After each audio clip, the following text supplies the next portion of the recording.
about creative stewardship. And stewardship is a word that's becoming better known in our Catholic community. It's becoming an in word, but with very good reasons, because stewardship, you could say, takes us right back to the very first book of Genesis in the Bible, when God said, and here I've created all of this and I'm putting you guys in charge. And so that was set up from the very start of our scripture, and then there's no way that we can avoid the fact that we're supposed to look after the planet. It seems like a big task. It's a bit like the Millennium Goals. How can we fix this good old world? You know, there's that woman in Jesus' camp, that fundamentalist woman who says, you know, let's fix this old world.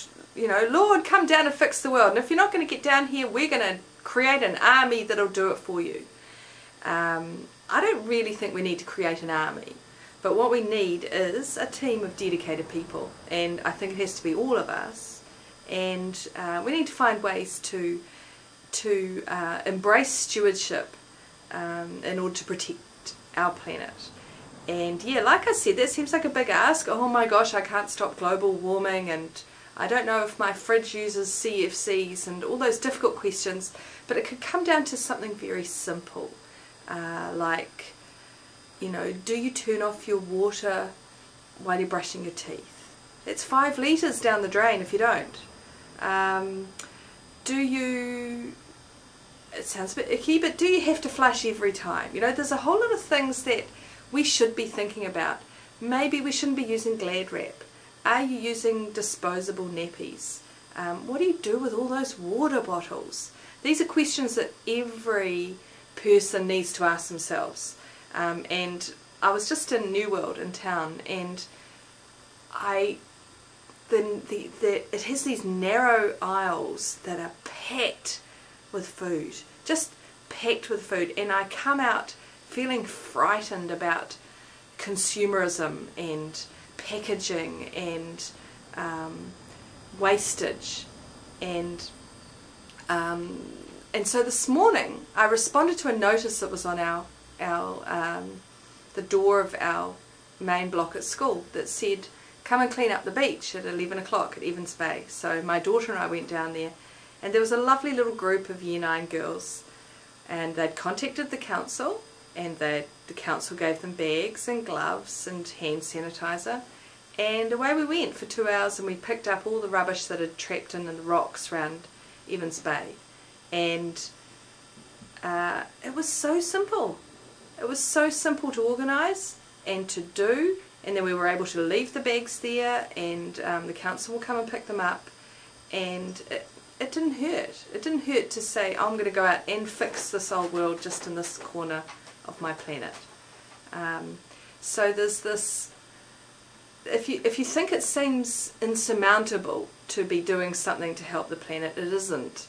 There are lots of little things you can do, and my students at school in Year 9 are studying water as well as beach cleaning, and they found all these amazing things about how little fresh water there is in the world, and how much of it we waste, and how many answers there are to fix that.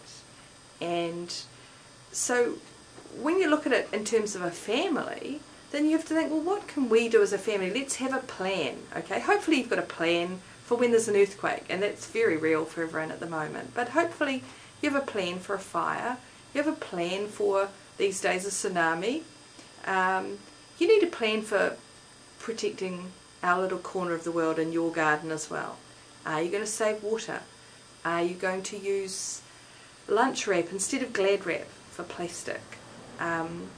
Will you just refill drink bottles every day and not buy new ones? Will you use the recycling bin? And who in the family is going to be in charge of that?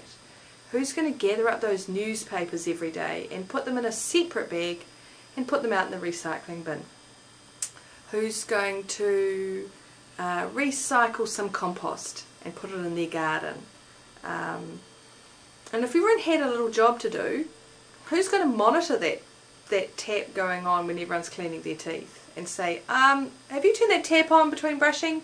You meant to brush for 2 minutes. You can leave the tap running that whole time? You need someone to be asking those questions. And when I was teaching my students, I encountered a whole lot of information about grey water, and I found out that you can save a lot of the water that you use and put it on your garden. So if you boil your pasta, don't put too much salt in the water.